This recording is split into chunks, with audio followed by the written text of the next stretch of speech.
The peritoneum is a transparent serous membrane that lines the abdominal cavity and covers the abdominal organs, whereas the diaphragm is a skeletal muscle that separates the thoracic cavity from the abdominal cavity and plays an important role in respiration.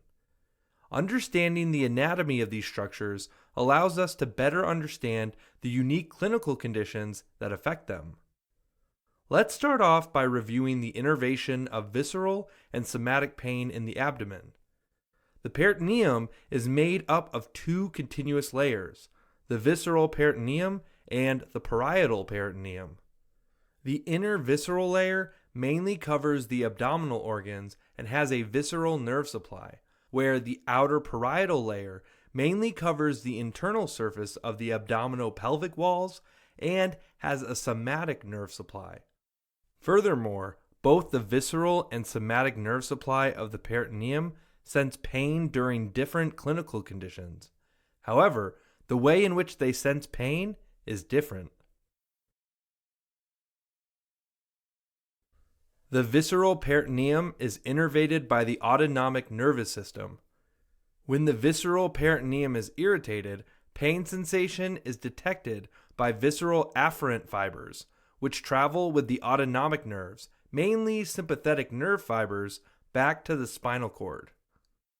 Visceral pain is typically sensed as a diffuse, dull pain, which is not very well localized, and the pain is often referred to the midline region of the dermatomal areas of the same spinal level as the autonomic nerve supply.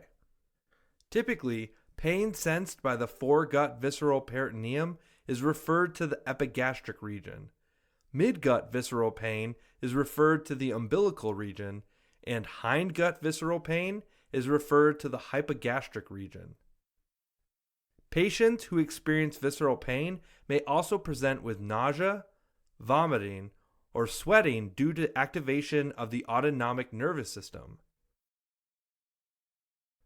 On the other hand, the parietal peritoneum has a somatic nerve supply, which is the same as the adjacent abdominopelvic wall in which it lines.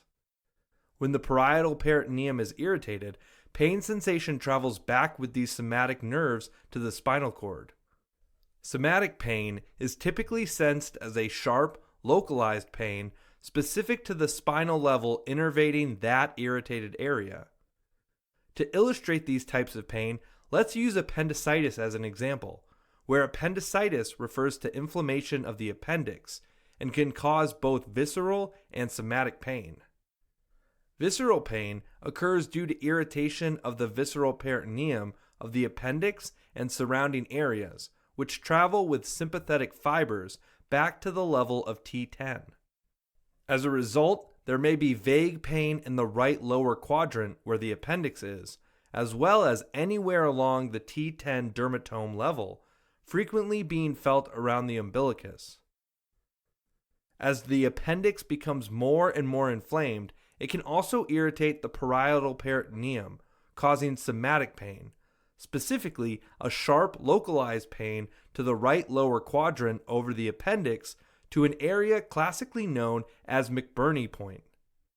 Traveling from the umbilicus, the McBurney point is situated at 2/3 of the distance between the umbilicus to the anterior superior iliac spine, and tenderness due to palpation over this area is a classic sign of appendicitis. In addition to appendicitis, there are many situations that can cause irritation and inflammation of the peritoneum, and this is called peritonitis. Often, peritonitis is the result of bacterial contamination, such as during open surgery, when the gut is penetrated during trauma, or as the result of a ruptured internal organ, such as the appendix.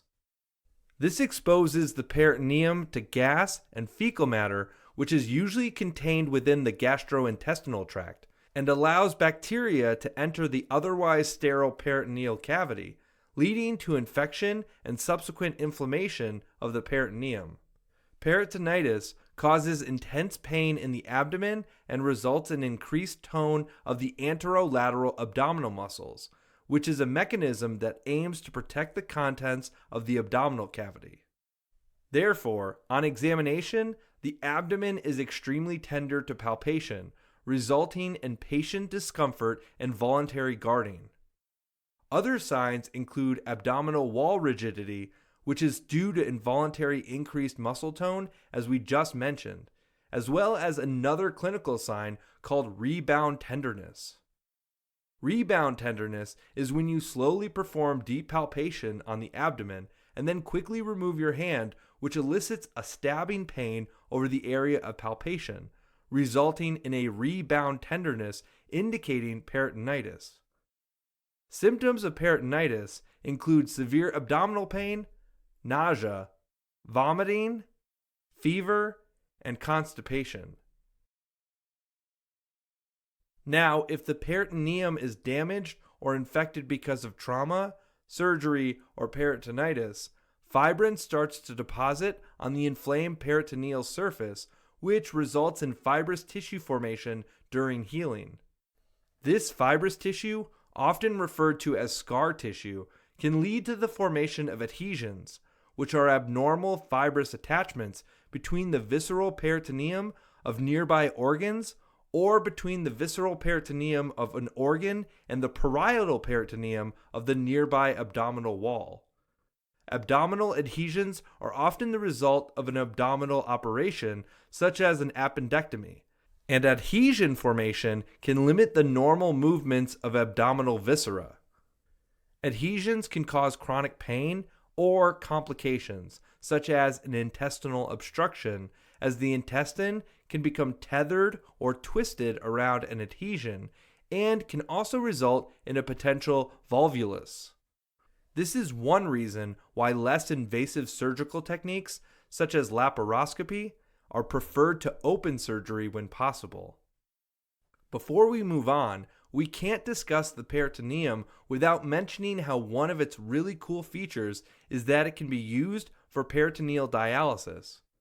The peritoneum is a semi-permeable membrane with a large surface area rich in blood and lymphatic capillary beds. The fact that the peritoneum is semi-permeable means that it allows certain substances or molecules to be rapidly absorbed, just like how the information in this osmosis video is absorbed into your brain. Okay, maybe it's not exactly the same, but you get the point.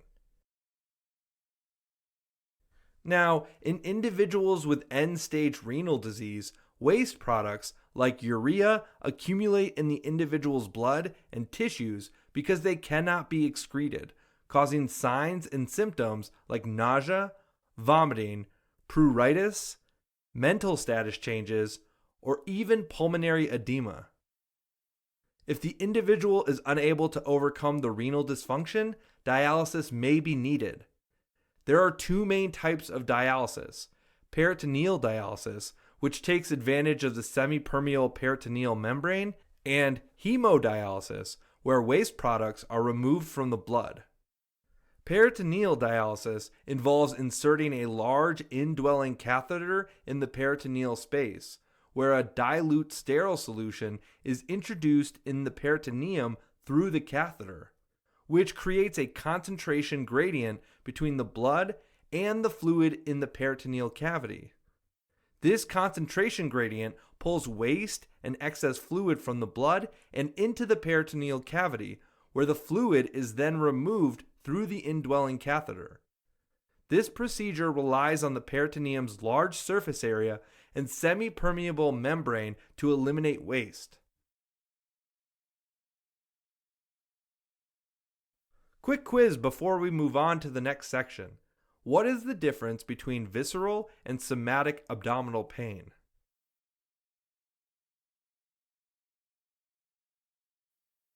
Now let's talk about one of the unknown heroes of the peritoneal cavity, the greater omentum. The greater omentum is a large, four-layered peritoneal fold containing a large amount of fat that hangs from the greater curvature of the stomach. It is a very mobile structure which covers a large portion of the abdominal organs and, in doing so, prevents the visceral peritoneum from sticking to the parietal peritoneum. Furthermore, it has a protective mechanism where it can form adhesions and surround inflamed organs, such as the appendix, in order to wall them off and keep inflammation from spreading to other abdominal organs and viscera. The greater omentum is also a cushion for the abdominal organs against injury and also forms insulation against loss of body heat. Next up, there's the hepatoduodenal ligament, which is the thickened free edge of the lesser omentum that extends between the liver and the superior part of the duodenum. The hepatoduodenal ligament contains three very important structures: the hepatic artery, the portal vein, and the common bile duct. Due to the risk of hemorrhage during liver injury or hepatic surgery, the best way to prevent and control bleeding is to compress the hepatoduodenal ligament. This can be done using the Pringle maneuver, which is clamping the hepatoduodenal ligament manually or with the use of a clamp. During uncontrolled bleeding of the liver, the Pringle maneuver can be used to help localize the source of bleeding. If the bleeding stops, then the source is likely from the hepatic artery or portal vein, and if it does not stop, then bleeding is likely due to the inferior vena cava or hepatic veins. Alright, now let's switch gears and discuss the clinical conditions affecting the diaphragm. The diaphragm receives most of its sensory supply from the phrenic nerves, which carry signals to C3 through C5 spinal nerves, where the periphery of the diaphragm receives sensory innervation from the T5 through T11 intercostal nerves and the subcostal nerves. So, when there is irritation to the diaphragmatic peritoneum innervated by the phrenic nerve, this can result in referred pain to the dermatome area supplied by C3 through C5. This is because as the phrenic nerve is irritated, it sends this signal back to spinal level C3 through C5, and our body confuses this for sensation at the C3 through C5 dermatome levels. This would manifest as shoulder tip pain and is referred to as a Kier's sign. Can you recall another clinical condition that results in shoulder tip pain? That's right, a myocardial infarction can, because the phrenic nerve also innervates the pericardium.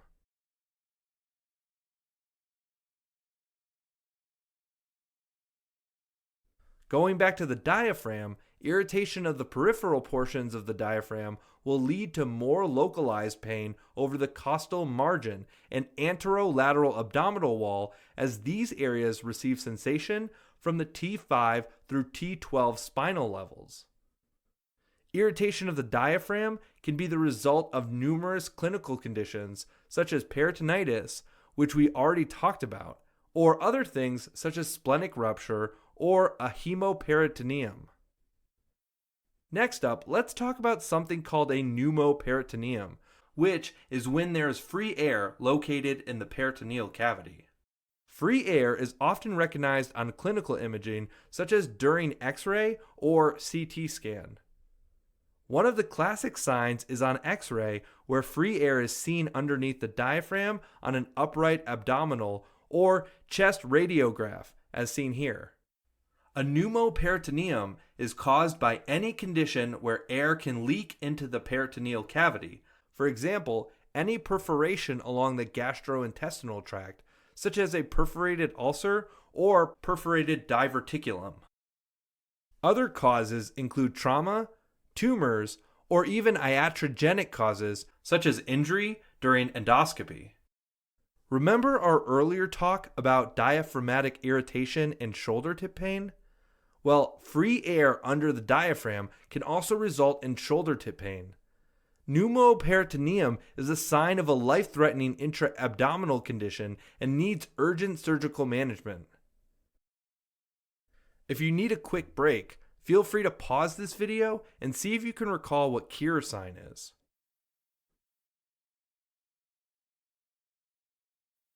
Moving on to something more annoying than dangerous, let's talk about hiccups.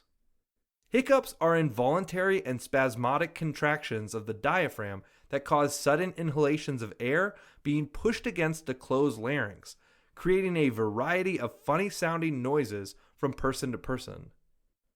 Hiccups are often the result of phrenic nerve irritation and can be caused by things such as gastroesophageal reflux disease, diaphragmatic irritation, as we mentioned before, or any thoracic or abdominal lesion disturbing the phrenic nerve. Finally, let's talk about hernias. First, there are diaphragmatic hernias, which is when the abdominal viscera, for example the stomach or small intestine, can be forced into the thoracic cavity through any opening throughout the diaphragmatic surface.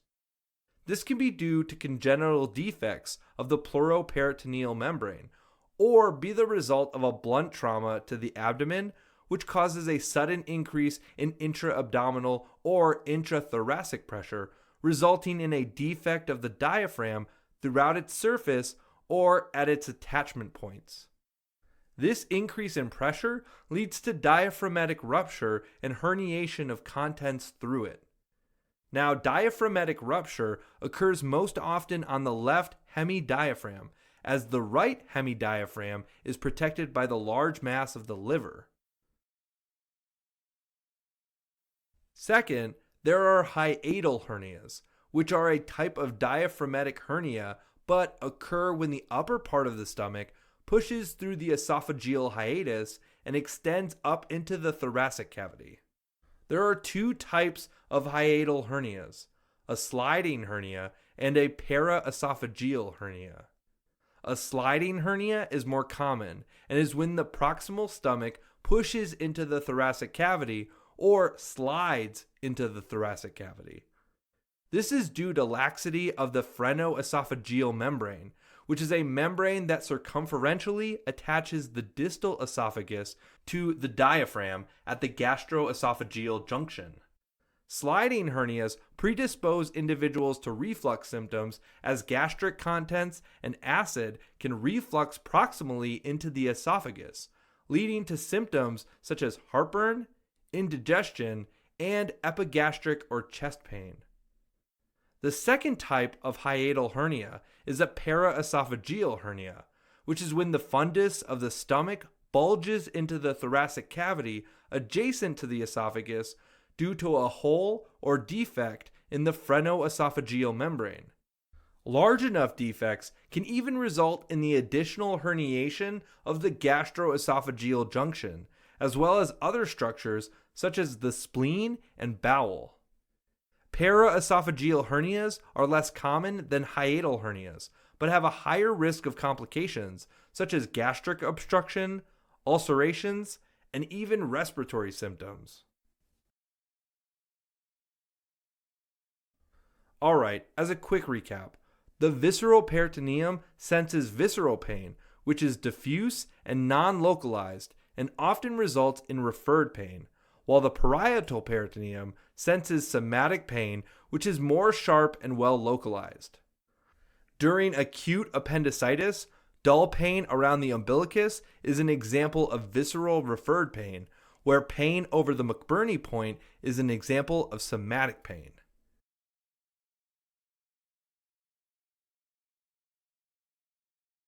Peritonitis is inflammation of the peritoneum, where individuals can present with intense pain in the abdomen, nausea, and vomiting, and clinical signs include a tender, rigid abdomen with potential rebound tenderness. When the peritoneum is damaged, the peritoneal surfaces can develop fibrous or scar tissue, leading to adhesions which can limit the movements of the abdominal viscera.